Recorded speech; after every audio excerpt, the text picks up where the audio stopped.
Shemai Pretty Guy, and welcome back to my channel. My name's Caitlin Anwin for anyone who's new here, and let's get back into building in Planet Zoo. And today I'm doing a Disney inspired red fox habitat, and of course that Disney inspiration is the Fox and the Hound. So to start, I wanted to find some different variations of the red fox. So I'm buying and selling quite a lot to find the different variations. I managed to find some Part-Melanistic foxes, like quite a lot of those. They are a lot more common. I found one full Melanistic fox and one Piebald Fox. But as I was buying them and selling them, I found that a couple of them were literally worth nothing. So if you do want any different variations of animals and you can't sell the animals that you've bought that you don't necessarily want, it can clog up quite a lot of your animal trading storage. So I put them in a separate habitat and it turns out they were all injured. So the animals that are worth 0 cash, 0 conservation credits, are actually injured animals. So what you need to do is create yourself like a little hospital area, like a little health clinic area where you can have some get your vets to heal them all up, and then you can sell them. Takes a little bit more time, but once you've got that little health area set up, you can buy and sell your animals from the trading centre, put all of the ones that are worth 0 into your little health clinic area, get them healed up and then sell them. The hard shelter that I'm going to be creating for these foxes is inspired by the house from the Fox and the Hound, which is Widow Tweed's house, and it's a very cute yellow house. So I always start building on the world axis and then rotate once I've completely built the whole thing that I want. So it's easier for building and duplicating things, even if you've got your object not aligned to the world axis. So like you've got it slightly angled, upside down, to the side, you can still go to the world axis then to duplicate it. Unfortunately, there's no base game FlexiColor wood walls, so this is going to be a limited packs build, just Twilight and base game, to create like the template for the panels that I'm going to be putting on to create the yellow wood texture.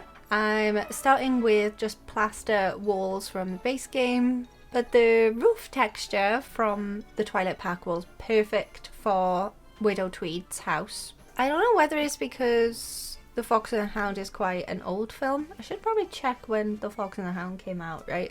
1981. Wow. But I don't know whether it's because it's an old cartoon or it was made to be kind of like this, but the yellow tones on the green tones, any of the colours, are quite pastel-y.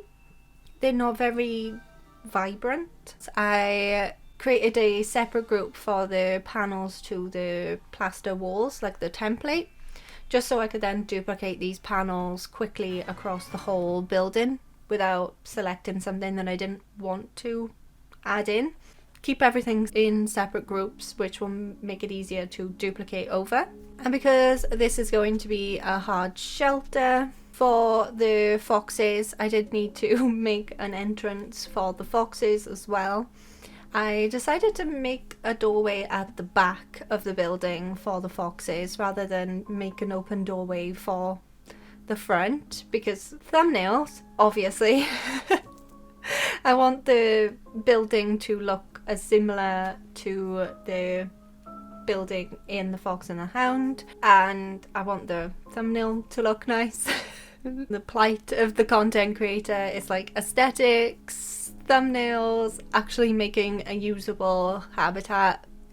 That's down on the list. There's a lot of panel placements, trying to get everything to look nice and cover all of the plaster. It gets a little bit more complicated when I'm doing the roof panels, like the front and the back of the roof walls, because they are angled and there's not really a lot of triangular panel pieces, and I didn't want to rotate them because then that would mean that the paneling would no longer be horizontal.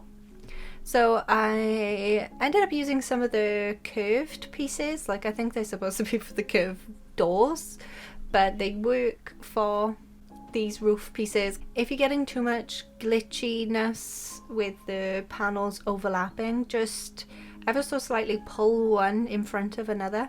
If that means that it then clips into the plaster behind it, pull some forward and then push them back. Obviously you don't want it to completely merge into whatever you're using as a template, but just pushing and pulling it slightly forward and back will stop the glitchy overlapping flickering.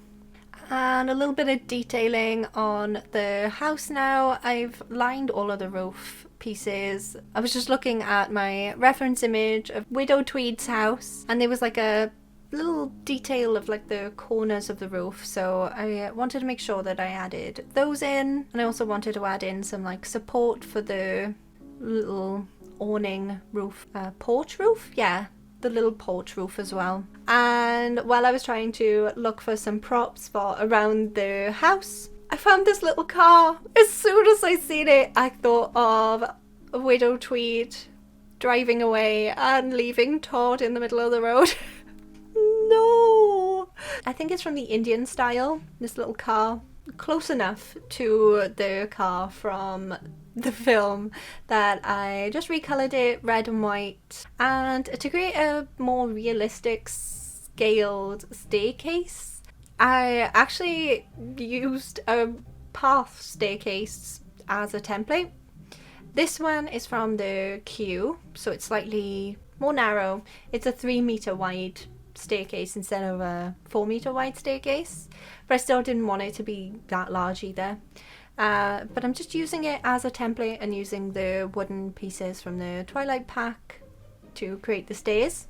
And luckily the doors and windows in game were quite similar to the ones from the film, so I was quite lucky that I didn't need to make anything from scratch for the doors and windows, because that can take so long. It's a classic style door for the main door, and I colour matched that to the roof colours. The door was perfect, but the windows not quite.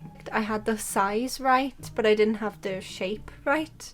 So the one from the film is just 4 panels, and the one that I ended up choosing was 3 next to each other instead of 4 in a little box. There was also a basket and a sweeping brush out the front of the house as well, and I knew there was a perfect sweeping brush from the conservation pack. Oh, I want to go back with that pack, I want to grab things, but I'm trying really hard not to use any other DLCs, but they're all in the props section in the construction tab. So you just need to select base game and scroll through the props and it'll be in there somewhere. I also made a cute little washing line for the side of the house. I really wanted to recreate this one image that I found. I selected organic so I could find some fabrics. And I think these were from the India style, and they are kind of hanging fabrics, so that was perfect to put on a washing line. Couldn't quite find anything that could be Widow Tweed's bloomers, but I'm kind of thankful for that. For foliage and for the rest of the trees and stuff, the foxes really aren't picky when it comes to foliage. They have quite a lot of different biomes and different continents that they allow for foliage. I still wanted this to be kind of autumnal. I know we're into December now, but just for this habitat in this little section, I wanted to blend this habitat in with the rest of the area and to kind of give it a little bit more texture around the habitat as well. I've placed down a couple of tufts of grass, some of the green grass and some of the more yellowy grass to give it a little bit more of a variation. I don't like adding lots of grass all the way around the habitat, especially because these foxes do not like long grass. So instead of having the long grass texture, I'm adding tufts of foliage grass around to give it a little bit of texture around the habitat. And it's nice mixing the dry grass and the fresh green grass together to give it a little bit more of a variation too. The fallen log in the film is covered in moss, So I use some mossy rocks to keep it base game again, and merge some mossy rocks on the top of the log to make it look like there was moss growing over the top of it.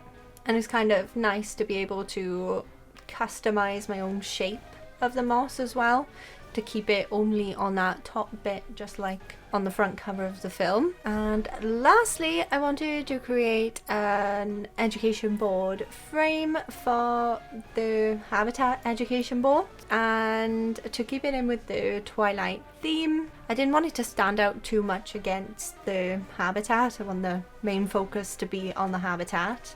So I actually used the Twilight pack fence as the education board frame, added the education board in the center of the fence, and then added an education speaker kind of spiked on one of the fence posts and recolored that black so it kind of blended in nicely with the rest of the fence posts, and placed those all around the habitat. The fence frame for the education board blends in quite nicely in with the path railing, so I really like that. It's quite large, but it doesn't stand out too much. Now onto the Pretties, and you get to see all of the different variations of the foxes that I managed to find for this habitat. My favourite is the Piebald. She is absolutely beautiful. I'm really excited to have that one, and yeah, really enjoyed looking for the different variations of the foxes. It's kind of like getting shiny Pokemon. Yeah, I explained a lot more on how to get the different variations, like getting albino, melanistic, that type of thing, in the Bats Under the Bridge video last week. So if you're interested in that, let me know. I'll do a short about it or something as well. If you have any ideas for something Christmassy, something festive for the next build, let me know. And what animal would you like me to build a habitat for next? If you enjoyed this video, smash that like button, and if you haven't already and you'd like to, it would mean a lot to me if you could subscribe and hit the bell to be notified whenever I upload a new video. I upload speed builds on Wednesdays and shorts tutorials on Saturdays. I'm also on TikTok uploading my Planet Zoo tutorials too, so if you want to check me out over there, that is linked in the description as well. And I'm gonna leave it off there. Thank you so much for watching. I hope you have a wonderful day, and I'll see you next time. Goodbye!